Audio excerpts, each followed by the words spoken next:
Hello, welcome to So You Think You Know Wine, Season 6, Round 9. I'm James Chatto, and for this round I'm joined by Toni Weber, Steve Thurlow, and David Lawrason.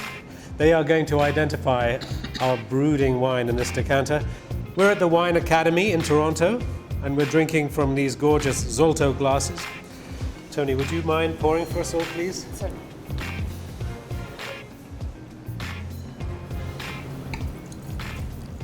Thank you. Look at the color. Yeah, White and brown. it's opaque. Yeah, you could write a letter with it. That tension in it as well. It makes me start thinking of Italy. The Italians, they love acidity in their wines because they're going to have them with food, and if they're going to have a big wine like this, then it has to be vibrant and lively, and there's a freshness to it as well, even though it's still a big wine. It's remarkably fresh on the palate. Yeah. Flavour's going on and on in my mouth for ages. Yeah. Do you like the length?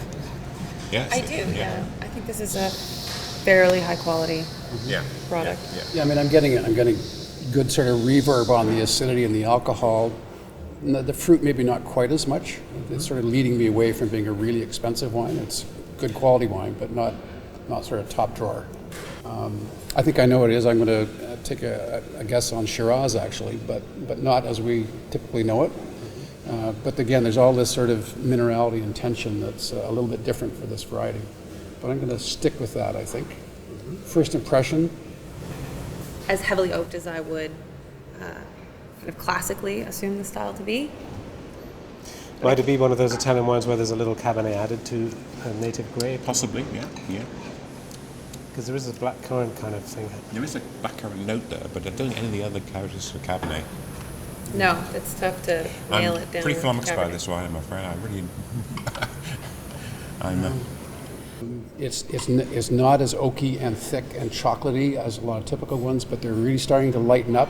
The Shirazes in Australia to get some of that minerality that's actually in the Barossa. So, Toni, would you put it in? I'm going to mostly agree with David. Okay. I believe it's Shiraz. I'm going to go with McLaren Vale. Just because it is a more modern style, and I feel like I see a lot more modern production coming out of that region as opposed to Barossa, from my experience.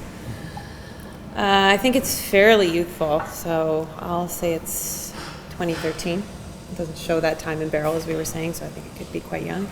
For the price, I'll call this $24.95.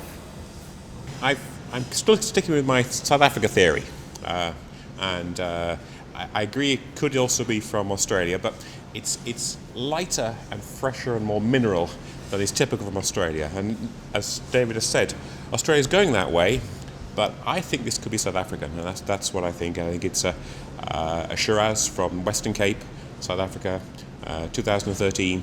$16.95, $17. Yeah. Okay.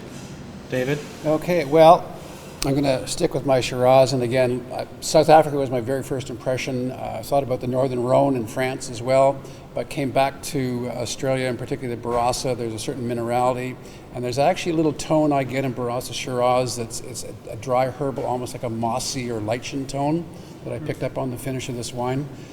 So I went there. It's South Australia. It's 2013, I think. Not a lot of oak. There's a little bit of aging, so I'm not too sure on that. And the price, it's a lovely wine, but I don't think it's that expensive. Again, not the great length of finish that I thought it might have, which leads me down that track. So I'm going to go in at about $17.95. Okay. Let's see what it is. Let's reveal our wine. Oh, There classic. we go. Yeah, been to There we are. Shiraz Mataro, no less. Okay. Well, It hopefully is. that still counts. Yeah. Shiraz, yeah. Okay. Shiraz, probably with a little bit of Mataro. From South Australia, Penfolds Bin 2. The year is 2013. The price, $24.95. Okay. So, some very high marks here. Steve, what can I say? It was a good guess, South Africa. It was a good guess. 5 points. Thank you. David, very close. Yeah. 9 points. Toni, congratulations. Wow. 10 points. Fantastic. Yeah. Bravo. What's actually happening is Australia is toning it down a little bit. So there used to be a big distinction between France, Australia, and South Africa. South Africa kind of being in the middle, and what Australia is doing is making wines that are a lot less upfront fruity, ripey, and much more restrained and better structured. I wish it could have been South African, but it wasn't. Well done, Tony. Congratulations. Thank you very much, everybody. Cheers. Lovely wine. Well done, Tony.